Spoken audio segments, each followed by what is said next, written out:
quelques précisions s'agissant des modalités de la manifestation. Donc nous allons commencer par un die-in ici, devant les marches du Grand Théâtre, en ce samedi 9 mars. Et pour rappeler qu'il y a bientôt maintenant 2 ans, le 11 mars, une catastrophe frappait donc le Japon et anéantissait pratiquement la centrale de Fukushima. Donc c'est aussi pour rappeler que la France se souvient qu'il y a encore une catastrophe qui dure à Fukushima.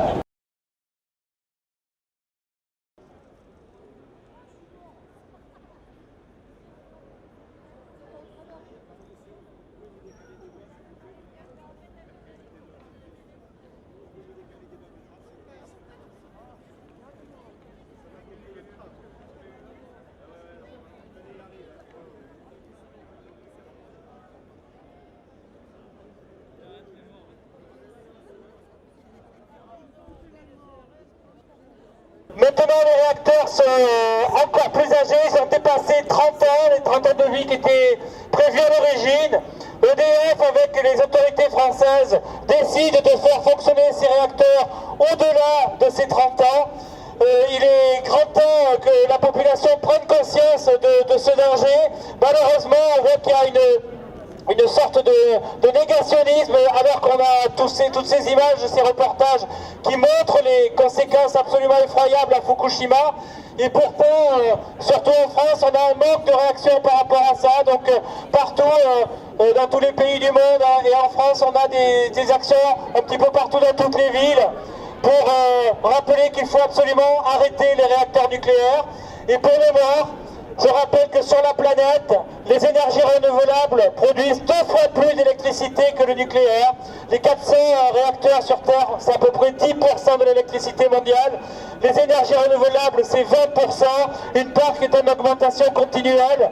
Donc s'il y a une porte de sortie vers l'avenir dans l'énergie, c'est avec les énergies renouvelables et certainement pas avec le nucléaire.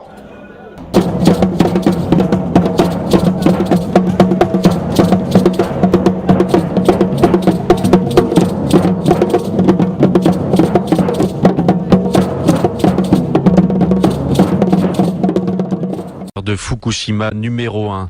Les murs et le toit de l'un des réacteurs se sont effondrés.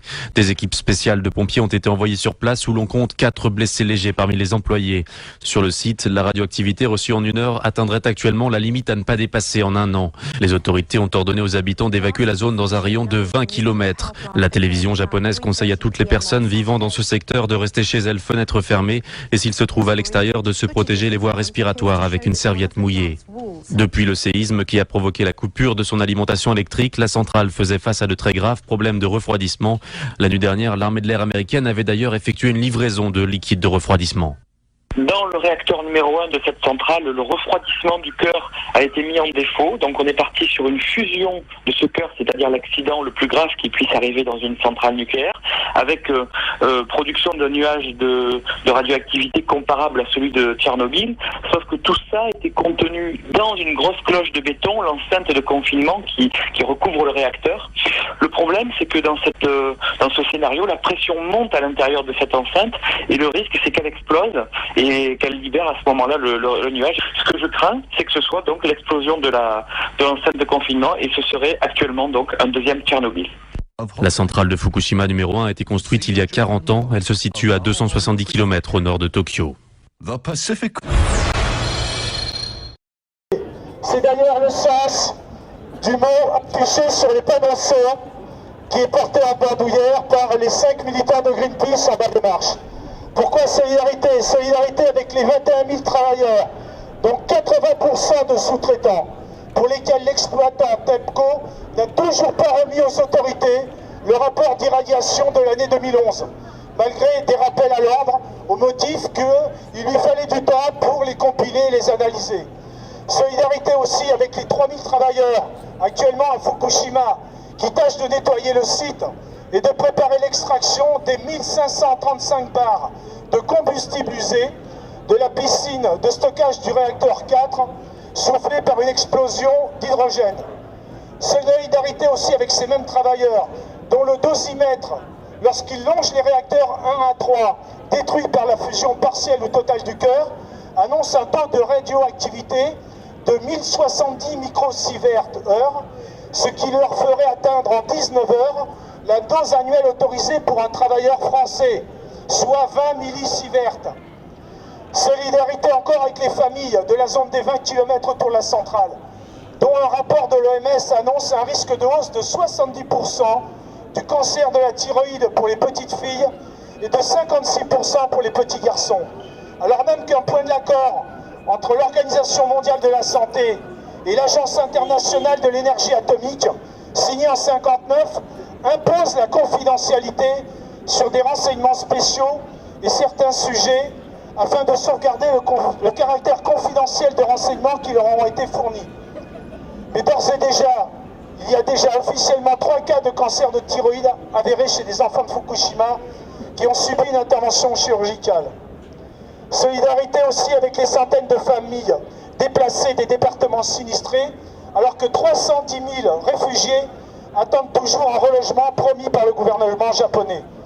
Et solidarité enfin avec les 15 000 manifestants japonais de ce matin, réunis à Tokyo pour exiger le démantèlement de toutes les centrales du pays, alors qu'en ce moment, seuls 2 des 50 réacteurs encore en état fonctionnent. Ces chiffres, malheureusement, ne représentent qu'une modeste litanie des conséquences dramatiques et à peine connues dans l'immédiat pour la population japonaise. Alors que TEPCO, l'exploitant, qui injecte d'énormes quantités d'eau pour refroidir les réacteurs 1 à 3, pompe continuellement cette eau, la décontamine plus ou moins et la réinjecte, mais ne sait plus où mettre les cuves d'eau contaminées sur son site, avec la seule perspective de la rejeter en mer.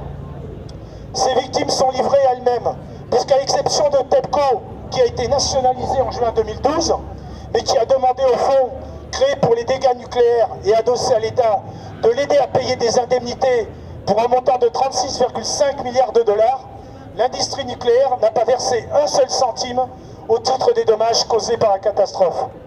Et en France, alors que l'Institut de radioprotection et de sûreté nucléaire a chiffré à 120 milliards d'euros le coût d'un accident grave dans un réacteur typique de 900 MW, comme les 4 que nous avons blayés, et à plus de 400 milliards d'euros le coût d'un accident majeur, M. Lacoste, ancien président de l'autorité de sûreté nucléaire, déclarait « On ne peut pas garantir de manière absolue qu'il n'y aura jamais d'accident nucléaire ».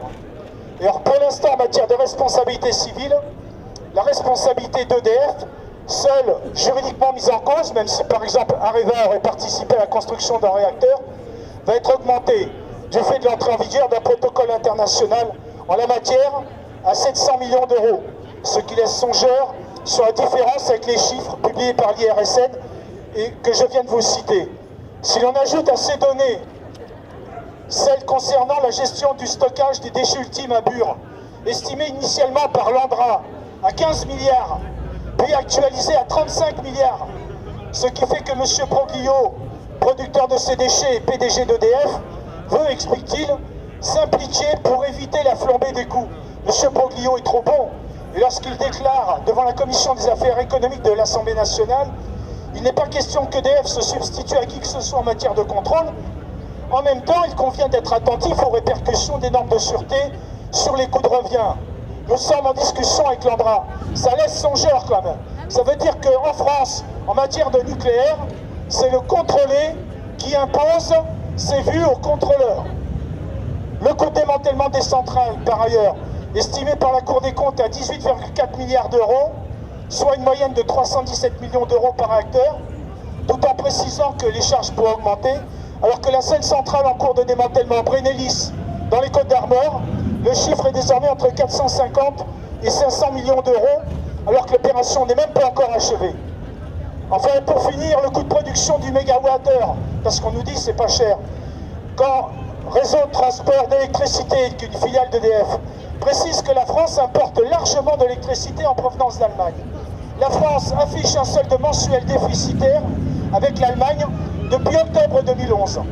Et en janvier 2013, un déficit de 1570 gigawatts, soit le plus élevé depuis décembre 2010. RTE dit, auparavant l'Hexagone n'avait recours aux importations d'électricité que lors des périodes de grand froid. Mais l'essor important de l'énergie solaire et des fermes éoliennes en mer en Allemagne crée à certaines heures un surplus d'électricité sur les réseaux qui provoque une baisse des tarifs. Ainsi, même en l'absence de pic de consommation, il est devenu plus intéressant d'importer l'électricité allemande que d'en produire en France. C'est pas Greenpeace qui le dit, c'est pas Tchernobyl, c'est Réseau de transport d'électricité, filiale d'EDF. Alors on demande aux promoteurs acharnés du nucléaire un peu de décence, messieurs, s'il vous plaît, quand vous claironnez que le nucléaire est sûr et pas cher.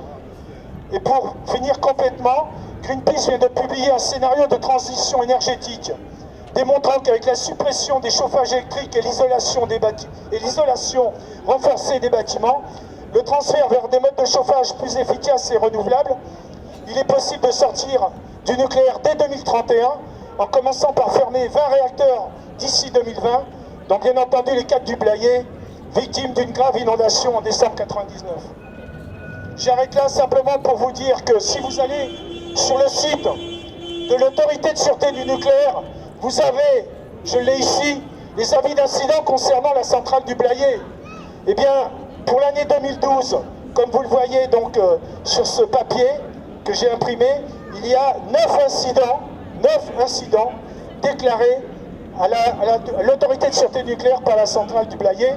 Ça va d'une détection tardive d'une erreur de positionnement des grappes de commande, ça va du contrôle chimique du circuit primaire principal et tout à l'avenant.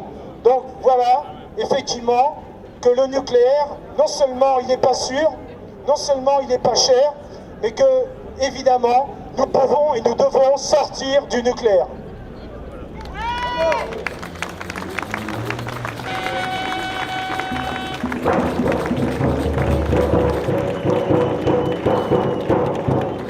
Oui, bonjour, je viens aujourd'hui en tant qu'ex-Tchernobyl, pour ceux qui m'ont connu à l'époque avec Stéphane, mais là je suis surtout plus près.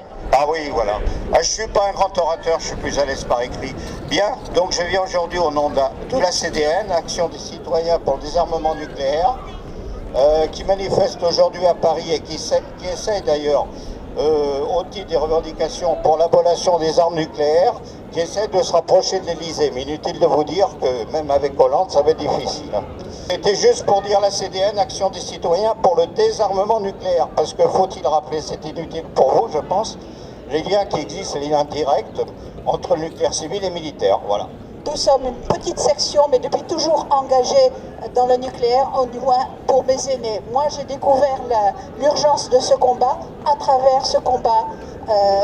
Et en particulier, j'ai adhéré aux enfants de Tchernobyl, dont je n'ai pas entendu parler aujourd'hui, qui fait une action extraordinaire pour essayer que les enfants qui ont hérité de Tchernobyl soient soignés et que les fonds qu'on leur donne pour se soigner aillent là. Je ne parle que de ça parce que j'ai assisté à leur assemblée générale.